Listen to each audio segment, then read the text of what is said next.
الحمدللہ رب العالمین والصلاة والسلام علی سید الانبیاء والمرسلین، اما بعد۔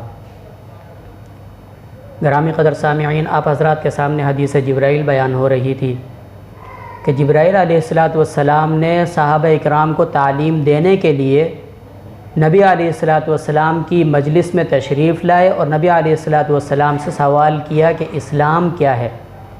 نبی علیہ السلام نے 5 ارکان اسلام بیان فرمائے۔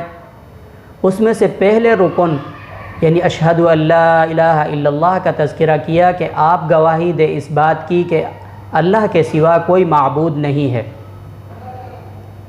اب اللہ کے سوا کوئی معبود نہیں ہے، اس کو تھوڑا سا اگر ہم کوشش کریں، تدبر کریں، فکر کریں اور دیکھیں، آسمان کو دیکھیں، زمین کو دیکھیں، اپنے ارد گرد کو دیکھیں، ذرے ذرے کو دیکھیں، تو ہمیں معلوم ہوگا کہ لا الہ الا اللہ نہیں ہے کوئی معبود سوائے اللہ کے کہ جو اتنی بڑی کائنات جس نے بنائی، آسمان بنایا، تارے لگائے، چاند لگائے، سورج بنایا، پھر ہواؤں کا نظام بنایا، بادل بنائے، بارشوں کا نظام بنایا، فرشتوں کا نظام بنایا۔ یہ سب کوئی نہ کوئی ذات ہے، اور وہ ذات کون ہے؟ وہ ایک اللہ ہے۔ اللہ رب العزت کی وحدانیت کو سمجھنے کے لیے کوئی زیادہ دور جانے کی ضرورت نہیں ہے۔ اللہ رب العزت نے جو چیزیں بنائی ہیں، تھوڑا سا اگر غور و فکر کر لیا جائے تو اللہ رب العزت کی وحدانیت خود بخود کھل کر سامنے آ جاتی ہے۔ جیسے ایک بادشاہ کا واقعہ لکھا ہے کہ ایک انتہائی متکبر اور جابر بادشاہ اپنے دربار میں اپنی مسند پر بیٹھا ہوا تھا، ساتھ میں وزراء اور مشاور بیٹھے ہوئے تھے، اور سامنے رعایا ہاتھ باندھ کر کھڑی تھی کہ بادشاہ اپنے جلال میں بیٹھا تھا کہ ایک مکھی آئی اور بادشاہ کی ناک پر بیٹھ گئی۔ اب بادشاہ نے اس مکھی کو ایک مرتبہ اڑایا، مکھی اڑی، تھوڑا دور گئی، پھر آ کر بیٹھ گئی۔ بادشاہ نے پھر اس کو اڑایا، مکھی پھر اٹھی، تھوڑا ادھر ادھر گھومی، پھر آ کر بیٹھ گئی۔ اب بادشاہ نے تیسری مرتبہ اڑانے کے بعد کہا کہ یا اللہ، اس مکھی کا کیا فائدہ ہے؟ یہ تو انسانوں کی تکلیف کا باعث بن رہی ہے۔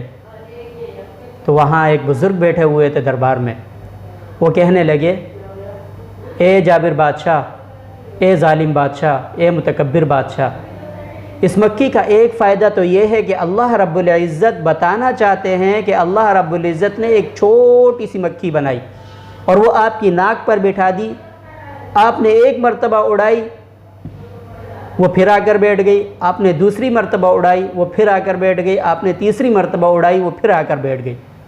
گویا اللہ رب العزت یہ بتانا چاہتے ہیں کہ ایک مکھی نے آپ کو عاجز کر دیا، آپ میں اتنی طاقت اور قدرت نہیں ہے کہ آپ اس مکھی کو اڑا سکیں۔ تو یہ مکھی بھی اللہ رب العزت کی وحدانیت پر دلیل ہے کہ اللہ رب العزت نے اس مکھی کو وجود بخشا، اس مکھی کے ایک پر میں شفا رکھی اور ایک پر میں نجاست۔ تو جب بھی یہ مکھی کسی چیز میں گرتی ہے تو اپنا برکت والا پر اس چیز میں ڈال دیتی ہے۔ یہ اللہ رب العزت کی کھلی دلیل ہے، وحدانیت کی کھلی دلیل ہے کہ اللہ رب العزت اکیلے ہیں جو اس سارے نظام کو چلا رہے ہیں۔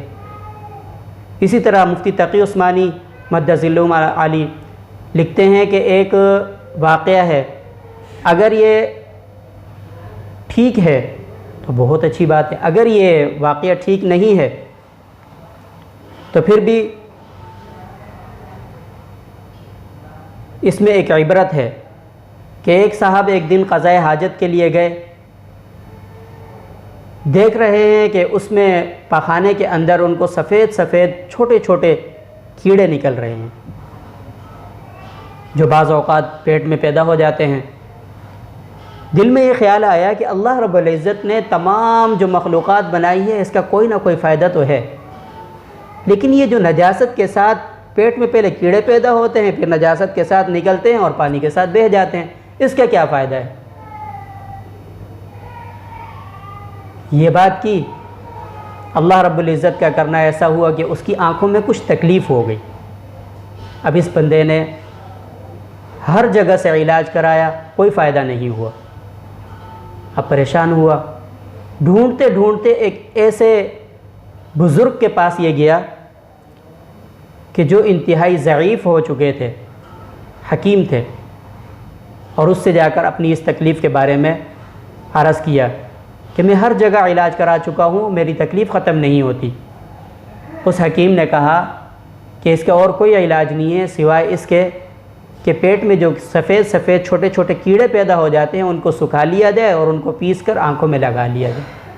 پھر اس بندے کو سمجھ میں آیا کہ یا اللہ تیری وحدانیت، ہر چیز سے تیری وحدانیت ٹپکتی ہے، ہر چیز کے اندر تو موجود ہے، ہر چیز سے پتہ چلتا ہے کہ لا الہ الا اللہ، نہیں ہے کوئی معبود سوائے اللہ کے۔ اللہ رب العزت مزید ہمیں غور و فکر اور تدبر کرنے کی توفیق نصیب فرمائے۔ وما علینا الا البلاغ المبین۔